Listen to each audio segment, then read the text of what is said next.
I'm going to go through really quickly to 10 different things, but what I want you to do is be able to memorize these 10 things. And so what we're going to do is we're going to go through, and I'm going to teach you this very quickly, a way of putting it onto your body.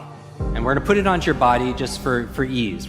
So I'm going to give you the 10 keys to having an ageless mind. Every single one of them you've either heard me say or you intuitively know that these are important. That's not the reason I'm saying it. The reason I'm saying it is to take knowledge and turn it into power, and I want you to take those ideas and have them have real impact. And what I want you to do is when I'm going through it, I want you to cycle through and on a piece of paper, rate yourself. On a scale of 0 to 10, how well am I doing in that category? 1/3 of your memory is predetermined by genetics and biology. Let's say 2/3 in your control. These are the 10 things I would focus on. So the first one is a good brain diet. Good brain diet. So on a scale of 0 to 10, what's an honest assessment? If you're honest and true to yourself, where are you on your diet? So we talk about the most important foods for your brain that are neurological, like protecting, neuroprotective. So we're talking about avocados, we're talking about blueberries, or what I call brain berries, right? We're talking about broccoli, we're talking about eggs, if that's allowed by your diet. We're talking about coconut oil or olive oil. We're talking about green leafy dark vegetables, wild salmon, if you're allowed to, if that's part of your diet also as well. Turmeric. Every morning I do like an almond turmeric like tea, right? All these things are neuroprotective. Number 2, killing ants. Automatic negative thoughts. How well are you controlling your self-talk? On a scale of 0 to 10, honestly, even if you've done this with me, how strong are you? 0 to 10. Do your thoughts make a difference? Yes or yes? If I say constantly, I'm getting too old, is that going to be self-fulfilling? Yes or yes? If I say I'm forgetful, I have a bad memory, if you fight for your limitations, you get to keep them. So your mind is always eavesdropping on your self-talk. That's number 2. Number 3, exercise. And really what we're talking about here is movement. The number 1 function of your brain is to control your movement, right? That's why we know there's not just a brain-body connection, but a body-brain connection, that using your body in different ways stimulates neurogenesis, it stimulates neuroplasticity, it stimulates brain-derived nootropic factors, which is the fertilizer for making new connections. So you have to move, but we live in a very sedentary life, right? I was reading this book talking about barefoot kids and how we're taking away seesaws and swings and all these things. We're overprotecting them, and we're keeping them in a very sterile environment. They're not moving as much, right? They're always on their devices, and they're not getting the brain growth, right? And it's leading to learning challenges and so on. But how much are you moving every single day? They say sitting is the new smoking, right? You do not want to sit 8 hours a day and just study. I'm going to go through the rest fast. Number 4, brain nutrients, brain vitamins. Because we're traveling, we're maybe going to eat the best foods ever. Are you supplementing with, there are certain nutrients, and I would make this a no-brainer. I would just go to your functional medicine doctor and get like hormonal tests, full spectrum tests, food sensitivity, and just see what your baseline is, because I really do believe people are bio-individual. Like, and I've seen all the research, talk to so many individuals, find out what works for you. Because the most important supplement is DHA for the brain. DHA. All right, that's number 4. Number 5, positive peer group. So rate yourself 0 to 10. How inspired, encouraged, challenged, energized are you by your peer group? And again, peer is choice. I'm not talking about your family, although they maybe are your peer, but the people that you choose, right? So either get a new group or choose who you're going to let affect you, positive peer group, because it really affects your brain, 0 to 10. Really fast, number 6, clean environment. How clean is your environment? How organized is 0 to 10?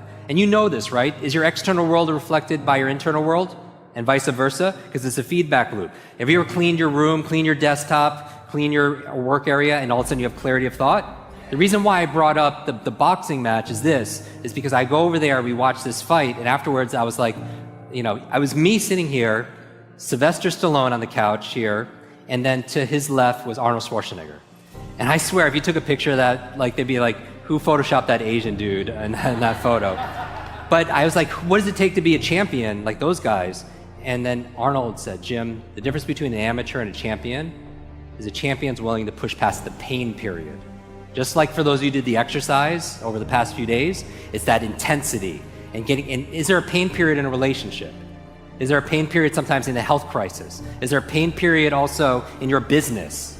Multiple pain periods, right? The ability to push past, that's where the period is now, because you're just in days and days and you feel like your attention is wandering and going different places. This is the time when it counts, just like with your workout, right? So if Lorenzo and his team's here, that would be the goal. So that's number 6. Number 7, sleep. On a scale of 0 to 10, how good is your sleep? It's important for your brain. 3 really simple reasons. It's where you consolidate short to long-term memory. That's where you actually remember. You do not, even when you're doing these workouts, build your muscles when you're working out. You build it when you rest. Same thing with your mental muscles, same thing with your memory. So that's where you consolidate short to long-term memory. The other reason why you sleep is it cleans plaque out that could lead to dementia and potentially brain aging challenges. The last reason why is how you dream, right? Your REM sleep, your REM stages of your sleep, that's very important because that's where your creativity, that's where, I'm telling you, like we did a whole thing on Superbrain on how to remember your dreams. But specifically, why do you want to remember your dreams? Because you learn all day, your brain doesn't shut off at night, it's more active at night. And so Elias Howe created a sewing machine in his dream. You know, Paul McCartney came out with the song Yesterday in his dream. Mary Shelley came up with Frankenstein in his dream. Periodic table came to a chemist in his dream. What are you dreaming about at night that could solve a lot of the problems in your business, in your life, but you forget it the next morning? That's why the first thing I do in my morning routine is remember my dreams. And 6 steps on how to do that we talked about in Superbrain. After that, sleep. 8, brain protection. Are you protecting your brain? And I'm not just talking about wearing a helmet in extreme sports. Yes, that's obvious. I've had a series of traumatic brain injuries and concussions and all those challenges. Yes, but I mean like things like EMFs. Like we did a podcast episode specifically talking about electromagnetic fields and how it's affecting the brain. Is that affecting the brain, do you think? Do you think it's normal? Do you think we evolved or were born to be able to handle all the electricity that's coming out of these smart devices?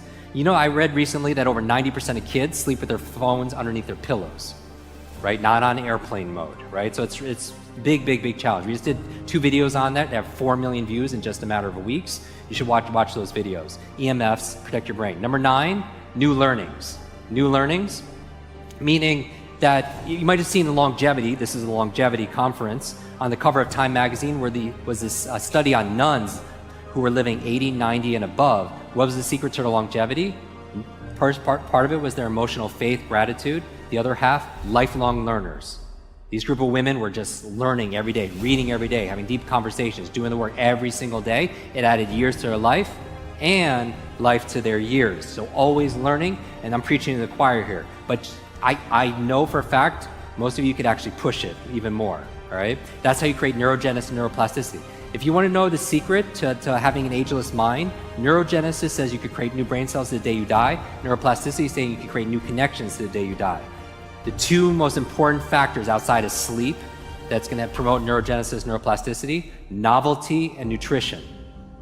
Just like your body, you have to give it novelty or stimulus, and you have to give it nutrition and feed that muscle. Does that make sense? Same thing with your mental muscles. So novelty of movement, novelty of ideas. But most people, as we grow older, and I mean chronological age, we shut down because we feel like we know everything, right? So there's no novelty that's there. There's a Rumi quote that says, sell your cleverness for bewilderment. Like, when's the last time you felt bewildered? Remember, you don't have creativity or have focus or have a memory or have bewilderment or have love or have motivation or have energy. You do those things. You do energy, you do creativity, you do focus, you do bewilderment. So we're taking nouns, turning them to verbs, and we're taking a structure, a process, a strategy, and how you can replicate that at will. And finally, the last thing, number 10, stress management. And this is the invisible one, right? Nobody wants to talk about, but you're under how many people didn't realize how much stress they were under until they were like hanging out here on the beach? Because it's like fish, they don't see the water because it's there all the time. But we are under so much environmental stress, pollutants, environmental stress, emotional stress, work stress, cognitive stress, financial stress, and we don't realize that. But you don't get the best of the best out of that, right? It's good for fight or flight, sympathetic mode, but when you want to be able, it's not good if you need to think. If you're stressed, it doesn't help you study. When you're stressed, it doesn't help you give a presentation. When you're stressed, it doesn't help you perform cognitively because it shuts down cortisol, adrenaline, big parts of your brain. So stress management. So how are you managing your stress?